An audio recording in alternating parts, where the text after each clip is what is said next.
Allons-y, Patrice. Alors, je vous propose un petit jeu sur la base des photos parues dans la presse aujourd'hui et cette semaine dans la presse magazine. Je vous montre une photo, il faut trouver l'identité du principal acteur qui s'est mis toute une classe de CM2 dans la poche en se mettant au piano. C'est dans le Parisien ce matin. Il faut reconnaître. C'est un chanteur dont le 4e album est inspiré de poèmes et de récitations de notre enfance. Il y a notamment le lièvre et la tortue. Je sais, il a juste un petit nom. Un petit nom, Grégoire. c'est ça. Voilà, c'est Grégoire. Nous n'avons pas tous appris par cœur les vers et les poèmes de notre enfance avec le même entrain, dit-il, mais si nous les avions chantés, peut-être les aurions-nous retenus plus facilement, d'où ce disque. On peut penser effectivement qu'il a raison. En tout cas, si le succès est au rendez-vous, il dit ce matin dans le Parisien qu'il n'exclut pas, il le fera avec plaisir, de faire des concerts avec ses poèmes. Qui pose avec fierté devant une bande de débutants? Alors, ce sont des débutants car ils sont, on va dire, nouveaux dans leur job. Ils sont députés, ces débutants. C'est américain, c'est quoi? Ils sont conservateurs et ils sont anglais. Cameron. Oui, c'est David Cameron, le Premier ministre britannique qui a remporté les législatives jeudi dernier face à il y a le maire de Londres aussi là-haut. Oui, on le reconnaît. Vous le voyez là-haut avec le casque blond. Casque d'or en quelque sorte. Au deuxième rang, un peu sur la gauche. Ouais.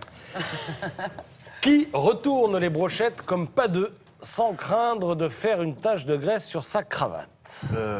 Alors c'est un politique Alors attendez, français. il y a une indication, c'est ça. Pardon. Ça là. Ouais.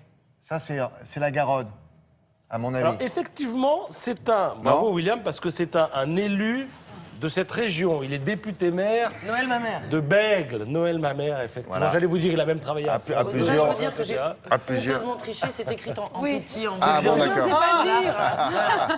Non, Parce que je me demande si c'est Avant qu'on s'en pas... voie. C'est pas un pont, c'est le début d'un gabion. Un gabion, c'était ces cabanes que les chasseurs occupaient. C'est peut-être pris près de la Garonne.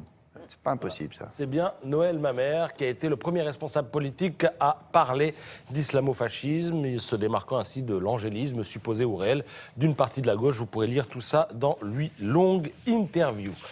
Qui Alors, qui pose dans un couloir blanc devant un mur Une blanc? femme politique ou... Une femme politique, pas Française. très simple, française, qui n'est pas au pouvoir en ce moment, Elisabeth donc elle est Guigou. socialiste Guigou. absolument. Oui, bien joué. C'est Elisabeth Guigou, il y a un petit air de Mireille d'Arc.